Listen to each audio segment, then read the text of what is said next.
Jadi kita dengarkan sekarang apa yang perlu disampaikan oleh Ustadzuna Ustadz Rocky Gerung.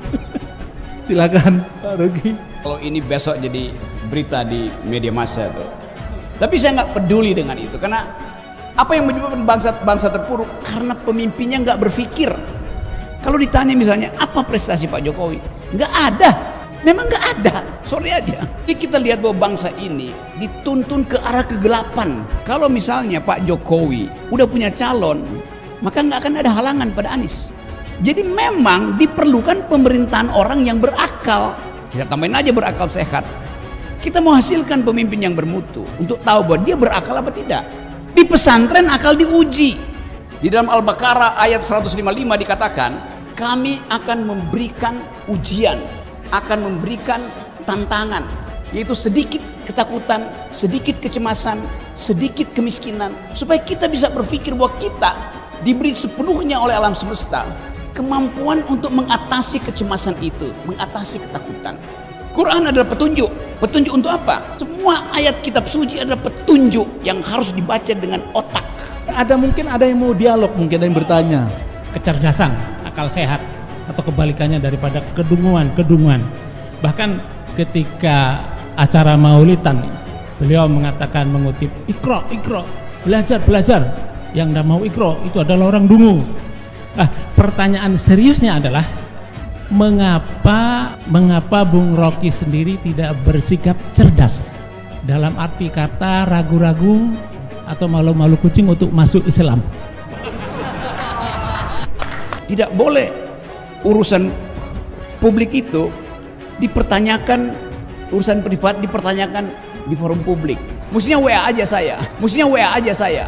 Karena itu akan jadi headline besok. Dan kita sibuk begituan. Rocky Gerung memanfaatkan pesantren, pura-pura masuk Islam.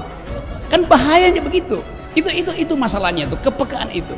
Karena tadi sudah disebutkan oleh Ustadz Habibie, ya ayyuhalladzina amanu udkhulu bisilmi kafah. Masuklah ke dalam hukum Islam secara keseluruhan. Di ayat yang lain disebutkan, wa may yabtaghi ghairal islami dina fala yuqbala minhu wa huwa fil akhirati minal khasirin. Jadi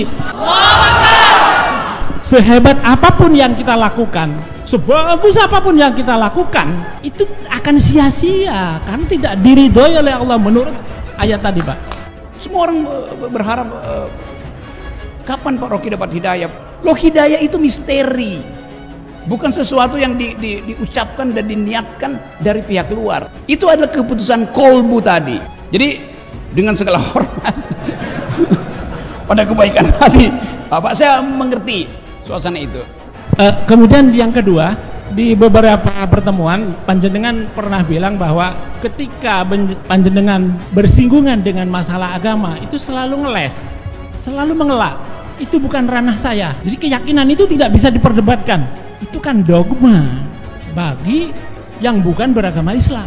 Jadi dogma itu adalah suatu keyakinan yang harus ditelan bulat-bulat, tidak boleh dipersoalkan, tidak boleh dipertanyakan. Jadi akal sehat di sini tidak berlaku bagi dogma, tapi bagi Islam tidak. Bahkan disebutkan agama itu adalah akal, maka tidak ada agama bagi orang yang tidak berakal. Rupanya dia memperhatikan diksi saya, jadi saya mesti hati-hati nih, jangan sampai yang saya ucapkan kemudian dibalikkan pada saya dan nggak bisa saya pertanggungjawabkan. Dengan sebutan Ustadz Rocky Gerung, jika Bung Rocky ini dengan kehebatannya, dengan kecerdasannya, mengapa Bung Rocky sendiri tidak bersikap cerdas?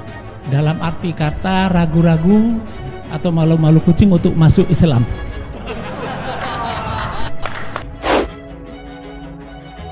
Publik masyarakat Bondowoso kembali dibuat heboh dengan acara pengajian di salah satu pondok pesantren.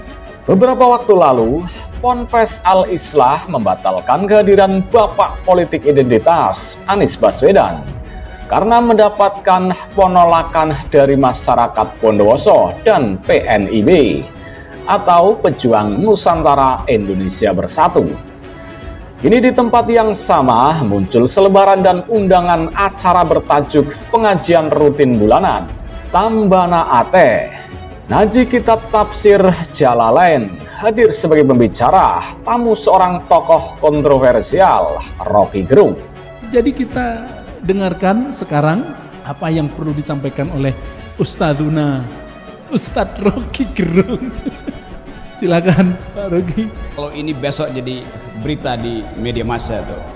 Tapi saya nggak peduli dengan itu karena kitab tafsir Jalalain yang merupakan kitab tafsir pegangan para pecinta Al-Quran, kehadiran pembicara tamu non-muslim dalam acara ngaji tersebut menimbulkan banyak komentar dan kontroversi. Guswal selaku Ketua Umum PNIB berkomentar keras atas terselenggaranya acara tersebut. Menurutnya acara tersebut cenderung menyesatkan jamaah yang hadir. Mungkin ada yang mau dialog, mungkin ada yang bertanya. Kecerdasan, akal sehat, atau kebalikannya daripada kedunguan. Bahkan ketika acara maulidan, beliau mengatakan mengutip ikro, belajar. Yang tidak mau ikro itu adalah orang dungu. Pertanyaan seriusnya adalah mengapa Bung Rocky sendiri tidak bersikap cerdas? Dalam arti kata ragu-ragu atau malu-malu kucing untuk masuk Islam. tidak boleh urusan publik itu dipertanyakan, urusan privat dipertanyakan di forum publik. Mestinya WA aja saya. Karena itu akan jadi headline besok. Dan kita sibuk begituan.